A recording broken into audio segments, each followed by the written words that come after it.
Hello' friends, welcome to my YouTube channel learning mixer. বন্ধুসকল, আজি মই আলোচনা কৰিম অসম গ্ৰামীণ বিকাশ পৰিষদত মুকলি হোৱা কেইটামান ভেকেঞ্চিৰ বিষয়ে। গতিকে বন্ধুসকল, ভিডিঅ'টো স্কিপ নকৰাকৈ চাই থাকিব আৰু লগতে বন্ধুসকল ভিডিঅ'টো ছাবস্ক্ৰাইব কৰি দিব আৰু বেল আইকনটো দবাই দিব। তো বন্ধুসকল, প্ৰথম যোনটো পষ্ট হৈছে, প্ৰথম পষ্টৰ নামটো হ'ল ডিৰেক্টৰ। ইয়াৰ পদৰ সংখ্যা হৈছে 5টা আৰু চেলাৰী দিয়া হ'ব ইয়াৰ কাৰণে 30,000 টকা।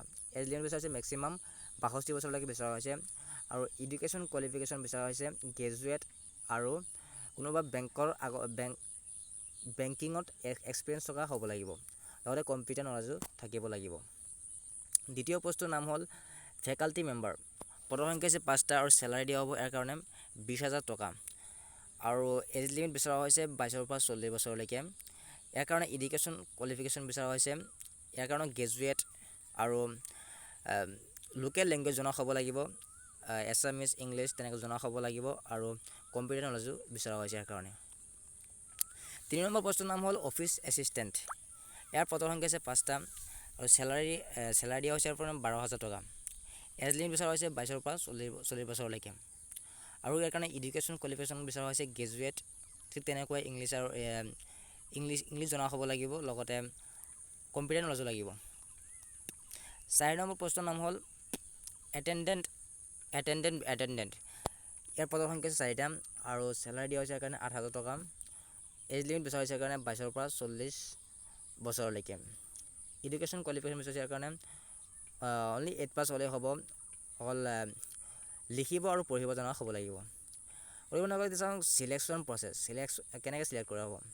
চিলেকশ্যন প্ৰচেছটো আপোনালোকে এইটো ইণ্টাৰভিউ হ'ব, পাৰ্চনেল ইণ্টাৰভিউ হ'ব আৰু প্ৰেজেণ্টেশ্যন তেনেকৈ হ'ব। যোনটো ফেকাল্টি ডিৰেক্টৰ এণ্ড ফেকাল্টিৰ কাৰণে যোনটো ডিৰেক্টৰ ফেকাল্টি এই দুটা পষ্টৰ কাৰণে পাৰ্চনেল ইণ্টাৰভিউ হ'ব আৰু এছিষ্টেণ্ট এণ্ড এটেণ্ডেণ্ট এই দুটাৰ কাৰণে পাৰ্চনেল ইণ্টাৰভিউ হ'ব। আৰু এতিয়া চাওঁ চিলেকশ্যন প্ৰচেছ কেনেকৈ এপ্লাই কৰিব। এপ্লাই কৰাৰ কাৰণে বন্ধুসকল আপোনালোকে অফলাইনৰ জৰিয়তে আপোনালোকে স্পীড পষ্টৰ জৰিয়তে এই এড্ৰেছটোলৈকে আপোনালোকে পঠাব লাগিব।